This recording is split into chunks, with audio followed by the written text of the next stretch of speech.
But we're going to talk to one of the students who's involved here in the city of Calgary. Her name is Angel Najjar. She's a grade 12 student at Wendal College.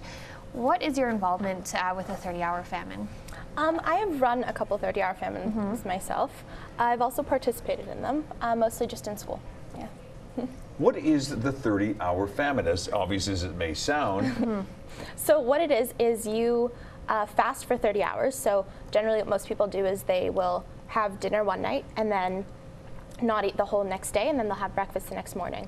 So you get pledges and raise money, and it's mostly an awareness thing, but all the profits go to helping people. So yeah. It starts tomorrow. Yeah, tomorrow's the official. What time? Day.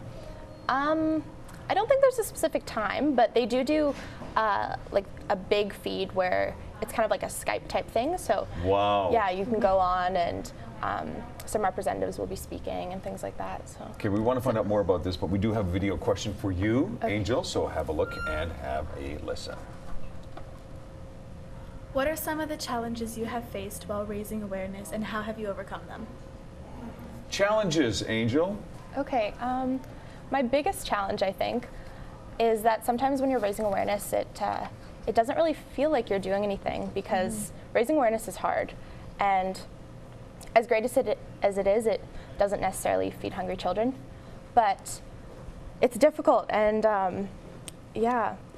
probably one of the most, the first challenges I ever faced was the first time I did the 30-hour famine. I was 13, so when I would go to raise money and speak to people, they were kind of a little bit hesitant to give a 13-year-old money for something like this. Sure. So yeah, it's hard being a youth and trying to speak to people about adult issues. Adult issues, yeah.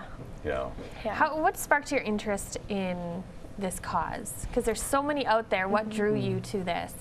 I've always, mostly because of my mom, I've always been really passionate about giving. And I spoke with the BC Alberta representative when I was in grade 9, and I wanted to do something in my school, and she suggested I do the 30-hour famine. So I spoke. Wow. I spoke with my admin and stuff, and they thought it would be good, and we all stayed overnight at the school, and it was a big event. Yeah. How were you introduced to, or Graeme, I should ask you this question. How did you meet Angel? Well, she's actually a youth ambassador with World Vision this year. So we have a leadership training program that's a one-year program. And this year we've got 85 youth ambassadors across the country. And so Angel is one of our youth ambassadors. And so she represents World Vision in a number of different ways. And being the youth engagement coordinator for Western Canada, I have the privilege of mentoring and coaching and overseeing a lot of the youth ambassadors in this region. So that's how we've met one another and been able to journey alongside her as she's been engaging in these issues of poverty. So you're in grade 12 right now. Yes. What happens next year? Do you have students that will take over your role in organizing it at your school? I don't think so, actually. My school is not super involved in that. I was kind of the first person to bring it to the table. I hope, though, that people will do similar things, maybe. Yeah, you know, in the video question that we saw, Angel, and maybe you can address this, Graeme, the question was about challenges. You know, how does she, when she's faced with those challenges to raise money and whatnot, what do you tell someone like Angel and someone else who's interested? What do you say to them about how they can face those challenges to help raise money or to help be on the right track?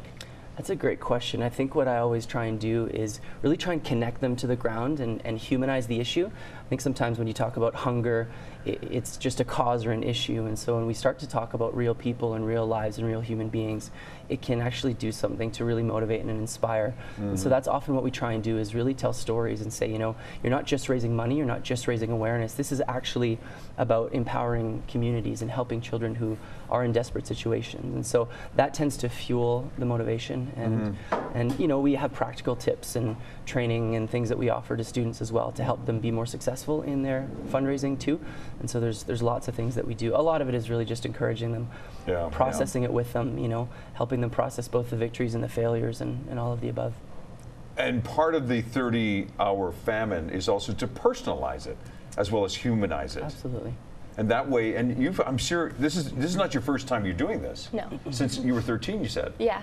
So How's that been over the last few years? Are you learning more from it? Are you getting more perspective as you do it year after year? I definitely am. What also helps is I am more involved in World Vision outside the 30-hour famine now, so I kind of like see the things more clearly, and I've also been to like third world countries where you see that with your own eyes, and it makes it really real. Angel, you're making and setting a wonderful example. Great to have you on our panel this morning. Stick around. We want to keep finding out more about you. She is with Wendal College right now.